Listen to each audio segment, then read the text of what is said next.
Hello दोस्तों and hello my dear friends. Welcome class में आप सभी का स्वागत है। आप सभी जानते होंगे कि साइंस का जो प्राकृतिक संसाधन है पार्ट 1 अपलोड कर दिया गया है और पार्ट टू अपलोड हो गया है। तो पार्ट 2 अपलोड भी जाकर देख सकते हैं आप वेलकम क्लास 24 आवर्स पे। पार्ट 1 में हमने जितना भी प्राकृतिक संसाधन से रिलेटिव था उतना पॉइंट क्लियर किया और एक फेज जो उसमें जो नोट्स टाइप हुआ है उसको पार्ट 2 में आप देखेंगे। पार्ट 2 भी बहुत इंपॉर्टेंट है। ठीक है फ्रेंड्स, तो चलते हैं पहला पॉइंट की ओर। तो देखिएगा, जल चक्र नाइट्रोजन, इसमें पहला पॉइंट कह रहा है जल चक्र नाइट्रोजन चक्र, कार्बन चक्र, ऑक्सीजन चक्र आदि को जैव रासायनिक चक्रण कहते हैं। तो अब ये आपको क्वेश्चन कहेगा कि आप जैव रासायनिक चक्रण किसे कहते हैं या जैव रासायनिक चक्रण किसे कहते हैं। तो आप बताइएगा जल चक्र, नाइट्रोजन चक्र, कार्बन चक्र एवं ऑक्सीजन चक्र आदि को मिलने से जैव रासायनिक चक्रण कहते हैं उसे। ठीक है, जैव रासायनिक चक्रण कहते हैं। तो आप सभी जैव रसायन देखिए, जैव में आया जल चक्र, नाइट्रोजन चक्र, कार्बन चक्र, ऑक्सीजन चक्र आदि को जैव रासायनिक चक्र कहते हैं। अगला पॉइंट कह रहा है जैव से ही रिलेटिव है, जैव रासायनिक से। जैव रासायनिक चक्रों में अगला पॉइंट है जैव रासायनिक चक्रों में पोषक, जैसे पोषक मतलब ये जो न्यूट्रिएंट्स होते हैं उसमें क्या क्या जाता है। जैव रसायन में नाइट्रोजन, कार्बन, ऑक्सीजन एवं जल एक रूप से दूसरे रूप में बदलते हैं। ये जैव रासायनिक का एग्जाम्पल और विशेषता है। जैव रासायनिक का विशेषता पूछे, एग्जाम्पल पूछे, बोलिएगा नाइट्रोजन, कार्बन, ऑक्सीजन एवं जल एक रूप से एक दूसरे में बदलते हैं। नोट्स पॉइंट 2 देखिएगा, जीवन की विभिन्न प्रक्रिया में स्थलीय जीव जंतु और पौधे जल का उपयोग करते हैं। ये तो पॉइंट इम्पोर्टेंट नहीं है उतना, ये तो सभी आप लोग भी जानते हैं। हम बचपन से देखते आ रहे हैं कि जीवन की विभिन्न प्रक्रिया में स्थलीय जीव जंतु, जितने भी स्थल पर जितने भी जीव जंतु पृथ्वी पर रहते हैं और पौधे रहते हैं वो क्या करते हैं, जल का उपयोग करते हैं। ठीक है, तो दूसरा नंबर देखिएगा, दूसरा नंबर क्या रहेगी, वायु या कोहरे में प्रदूषकों के भारी मात्रा में उपस्थित दृश्य विजिबिलिटी को कम करता है, इसे धूम कोहरा कहते हैं। धूम कोहरा वायु प्रदूषण की ओर संकेत करता है। एग्जाम्पल, ये तो मोस्ट इम्पोर्टेंट है, ये एग्जाम की दृष्टि से मोस्ट इम्पोर्टेंट है, इसको याद करना है, इसको याद करिएगा धूम कोहरे। क्योंकि अभी जो बोर्ड का एग्ज़ाम हुआ था 10th क्लास का, उसमें ये धूम कोहरे के बारे में पूछा गया। धूम कोहरे किसे कहते हैं, धूम कोहरे। चलिए धूम कोहरे एक बार डीपली और गौर से समझ ले और ध्यान देते हैं। तो ध्यान देने की बात यह है कि वायु या कोहरे में प्रदूषकों को भारी मात्रा में, प्रदूषकों जो भी मतलब जो वायुमंडल में एयर होता है, हवा होता है, वो प्रदूषित हो जाता है, में उपस्थित दृश्य को कम कर देता है। जैसे कि हम देखते हैं जैसे कैसे शीतलहरी यानी बसंत ऋतु में शीतलहरी चलता है तो हम लोग देखते हैं कि नज़दीक का दिखाई देता है, थोड़ा और दूरी पे देखने पे यानी 100 मीटर पर देखने पे स्पष्ट दिखाई नहीं देता, 50 मीटर तक स्पष्ट दिखाई नहीं देता है। तो ये क्या करता है, धूम कोहरे विजिबिलिटी यानी दृश्यता को क्या करता है, कम कर लेता है। इंग्लिश में बोलते हैं विजिबिलिटी, हिंदी में बोल दृश्यता यानी देखने की क्षमता क्या करता है, कम करता है। इससे ही हम धूम कोहरा कहते हैं। धूम कोहरा वायु प्रदूषण की ओर क्या करता है, संकेत करता है। जब हवा प्रदूषित हो जाएगा तो ये धूम कोहरे को हम पूछेंगे कि हाँ ये धूम कोहरे हो गया है, इसमें ज़्यादा मात्रा में हो गया है। अब आप बता दीजिएगा ना धूम कोहरे। चलिए तो दूसरा पॉइंट देखिएगा, वायु में हानिकारक पदार्थों की वृद्धि को वायु प्रदूषण कहते हैं। यह भी इम्पोर्टेंट है, कहेंगे वायु प्रदूषण हवा प्रदूषण कैसे होता है, किसे कहते हैं। तो इसको आप ये बताइएगा, वायु में हानिकारक पदार्थों की वृद्धि को हवा में जब हानिकारक पदार्थ मिल जाएंगे तो हम कहेंगे कि वो वायु प्रदूषक हो। जैसे कि ऑक्सीजन में भारी मात्रा में मोनोऑक्साइड, कार्बन डाइऑक्साइड, ईटीसी आदि गैसें मिल जाएं तो ये वायु क्या हो जाएगा, प्रदूषित हो जाएगा। अगला पॉइंट देखिए, सभी कोशिकीय प्रक्रिया जलीय माध्यम में होती है। सभी कोशिकीय प्रक्रिया किसमें होती है, जलीय माध्यम में होती है। सभी कोशिकीय प्रक्रिया जो होती है किस माध्यम होती है, जलीय माध्यम होती है। अगला पॉइंट देखेंगे, सभी प्रक्रिया जो हमारे शरीर में या कोशिकाओं के अंदर होती है वह जल में घुले हुए पदार्थ में होती है। जो जो हम बताएंगे इंपॉर्टेंट स्टार लगाएंगे वो आपको ध्यान से देखिए और याद करिएगा, लिख लीजिएगा, कॉपी लेके लिखिएगा ताकि वो काम करेगा। कॉपी से भी लिख सकते हैं। यदि आपको याद है तो आप कमेंट बॉक्स में अपना फीडबैक जरूर दे सकते हैं। चलिए अगला पॉइंट, सभी प्रक्रियाएं जो हमारे शरीर में या कोशिका के अंदर होती हैं,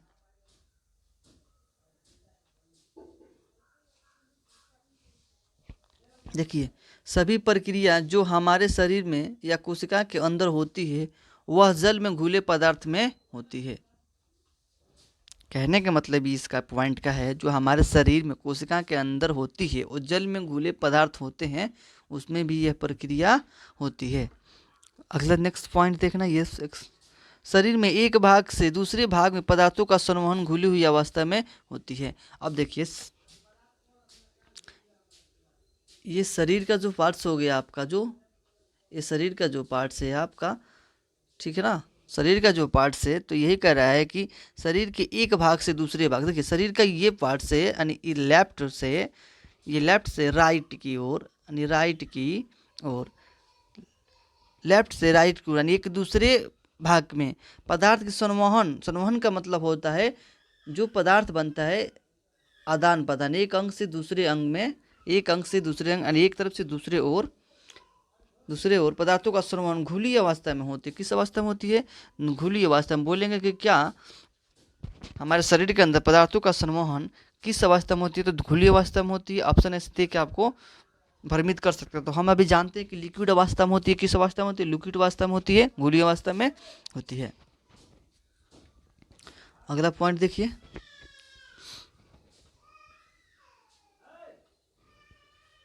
अगला पॉइंट जो कह रहा है, देखिए स्थलीय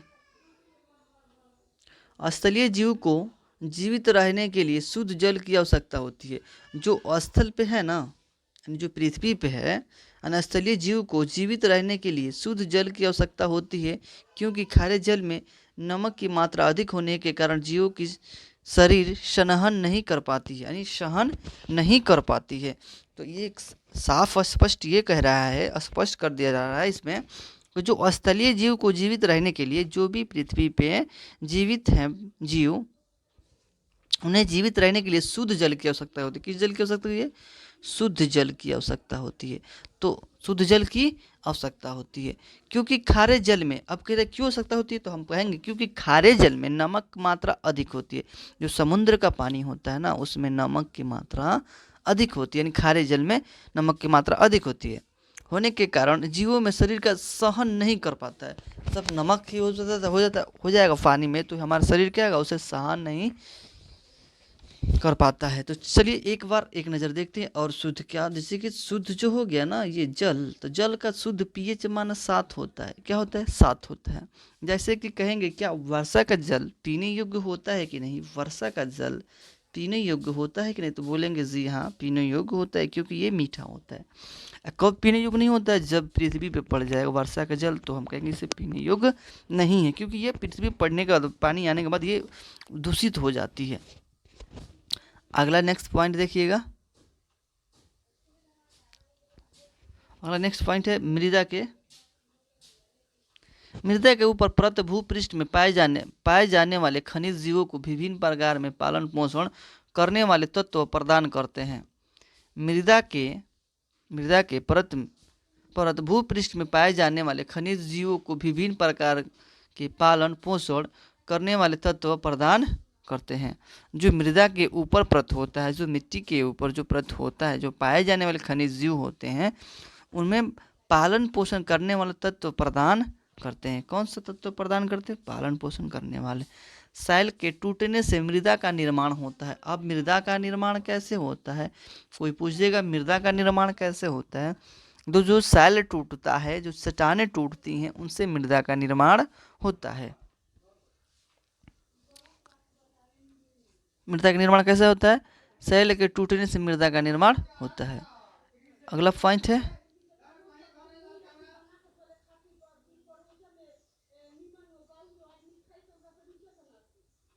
अगला पॉइंट देखिए, अगला पॉइंट क्या रहेगा, सूर्य जल वायु एवं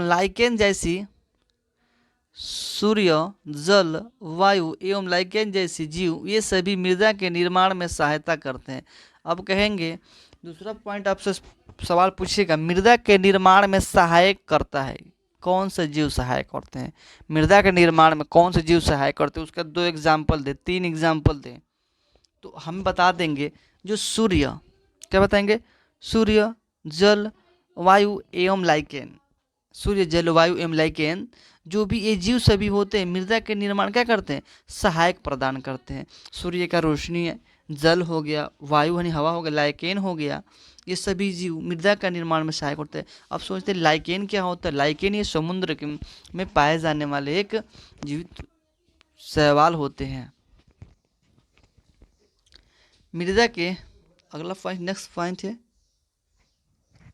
आपका, नेक्स्ट पॉइंट है, कहेंगे ह्यूमस किसे कहते हैं, ह्यूमस किसे कहते हैं। ये आपको 8 और 7 क्लास में ह्यूमस पढ़ने को मिल जाएगा, साइंस में ह्यूमस किसे कहते हैं 8 और 7th में भी मिलेगा, आपको 10th में मिलेगा।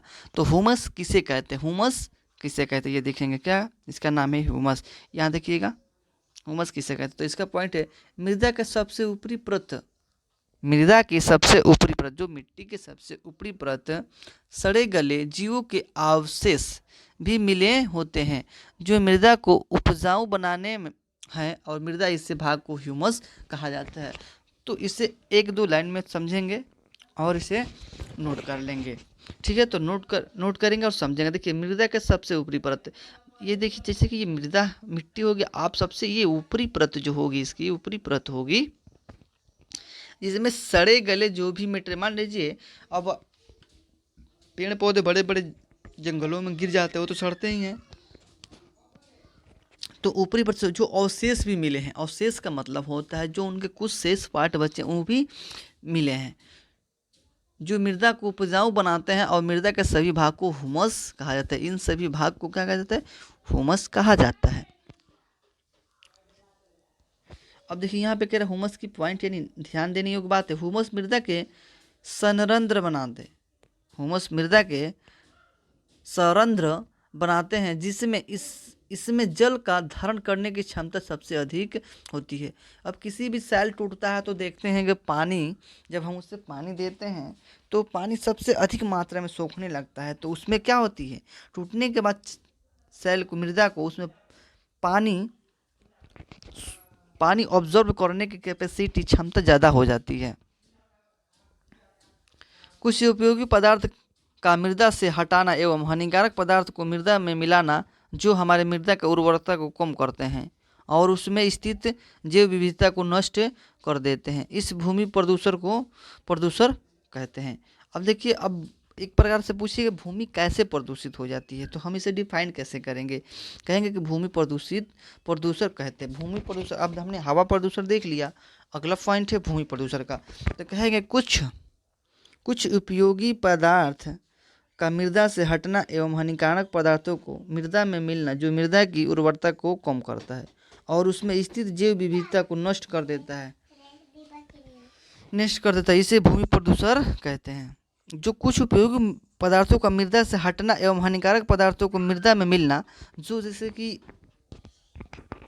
पॉलीथीन हो गया, ये सब ETC जो भी मृदा में मिलते हैं ना, मिट्टी में उर्वरता को क्या करते हैं, कम कर देते हैं। अब आप किसी खेत को ही देखिएगा और उसमें पन्नी झीली पॉलीथीन डाली जाती है, तो क्या वो मृदा को कम करेगा कि नहीं, वो मिट्टी के उपजाऊ को कम करेगा कि नहीं, तो यही बताने का मतलब था। इसे हम कह देंगे कि ये भूमि प्रदूषित हो गया है।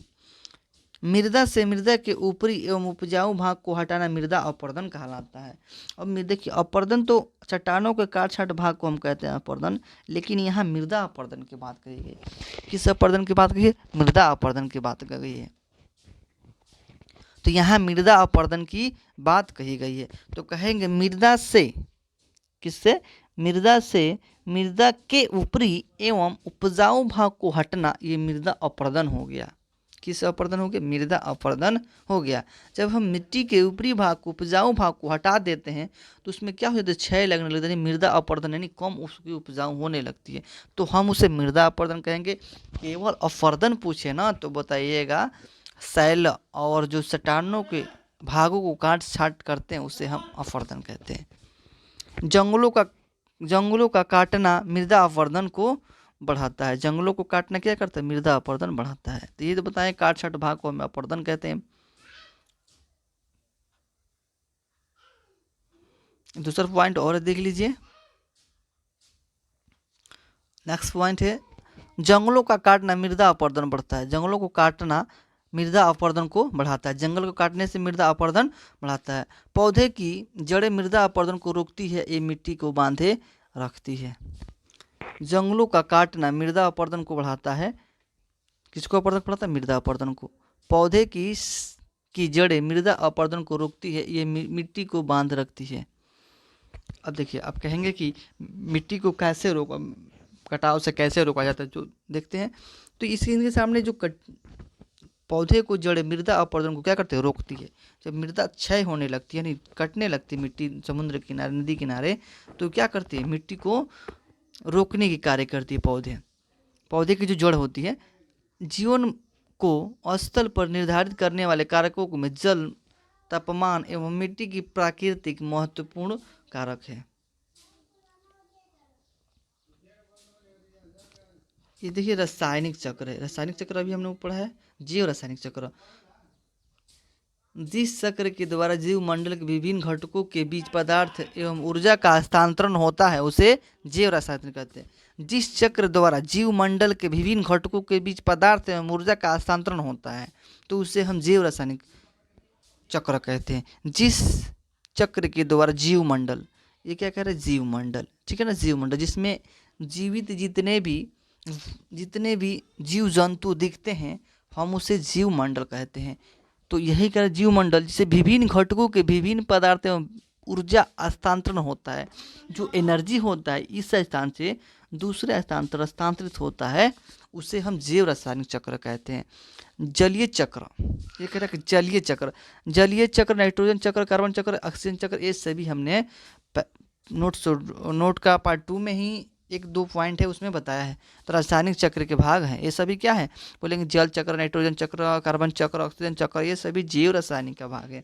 जैव रासायनिक चक्रों द्वारा, अगला पॉइंट है, नेक्स्ट पॉइंट है, दूसरा पॉइंट कर रहा है जैव रासायनिक चक्रों को, यहाँ देखिए, जैव रासायनिक चक्रों के द्वारा जीव मंडल के विभिन्न घटकों के बीच पदार्थ एवं ऊर्जा का हस्तांतरण होता है। तो कह रहा है जैव रासायनिक चक्र के द्वारा जीव मंडल के जो विभिन्न घटकों के बीच पदार्थ होते हैं ना, उनके हस्तांतरण होता है। किसका हस्तांतरण होता है? ऊर्जा, एनर्जी का हस्तांतरण होता है। नेक्स्ट पॉइंट देखिए, नदी द्वारा बहा कर लाया गया बहुत से पोषक तत्व तो समुद्र में समुद्री जीवों द्वारा उपयोग किए जाते हैं। ये तो सब लोग जानते हैं। मान लीजिए जो नदी बहा कर लाते, जितने भी समुद्र में जीव जंतु होंगे वो तो उसका उपयोग करेंगे ही। देखिए जलीय चक्र किसे कहते हैं? जलीय चक्र किसे कहते हैं? यहाँ पॉइंट बन रहा है कि जलीय चक्र किसे कहते हैं। तो विभिन्न जलाशयों जैसे नदियाँ, समुद्र एवं महासागरों का जल जलीय चक्र किसे कहते हैं? यानी जलीय चक्र मान लीजिए, समझिए यहाँ वाटर है, ये वाटर समुद्र हो गया, ये तालाब हो गया। यहाँ पे तालाब में क्या है? ये वाटर है। समझिए ये समुद्र में आपका ये वाटर यानी पानी है, ठीक है ना, क्या है? पानी है। तो कह रहा है विभिन्न जलाशयों जैसे नदियाँ, समुद्र, महासागरों का जल, महासागरों का जल, ये तीनों जो है ना जल से रिलेटेड है, उससे हम समझिए।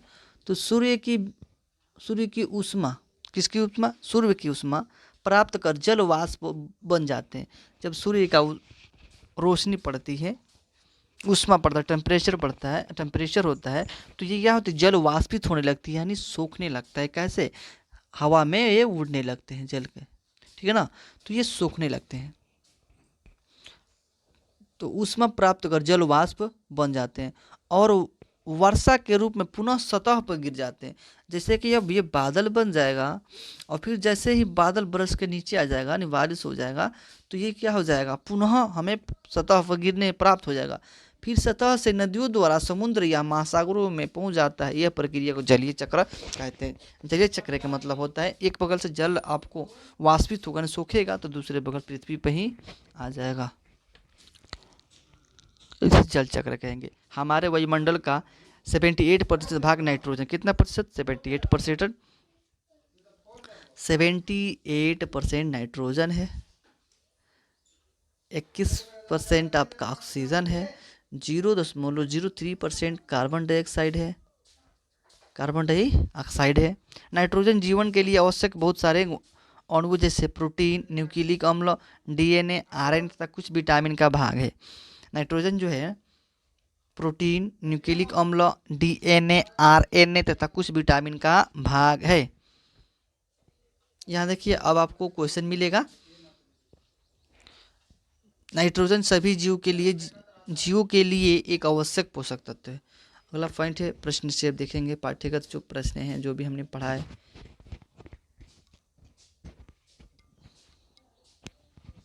इसको हम प्रश्न उत्तर जो होगा कल करेंगे, ठीक है दोस्तों। तो ये प्रश्न उत्तर है, आप देख लीजिए, इसे हम कल करेंगे, ठीक है ना।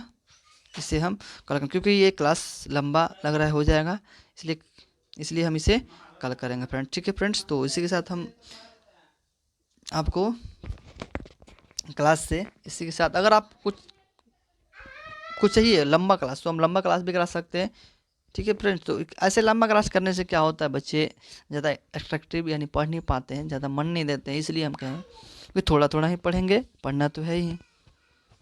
तो इसी क्लास के साथ हम आपको बाइक मिलने के लिए कल मिलेंगे। अब सुबह मॉर्निंग टाइम मिलेंगे 6 बजे और 7 बजे के बीच मिलेंगे, कितना 6 o'clock to 7 o'clock के बीच, ठीक है फ्रेंड्स।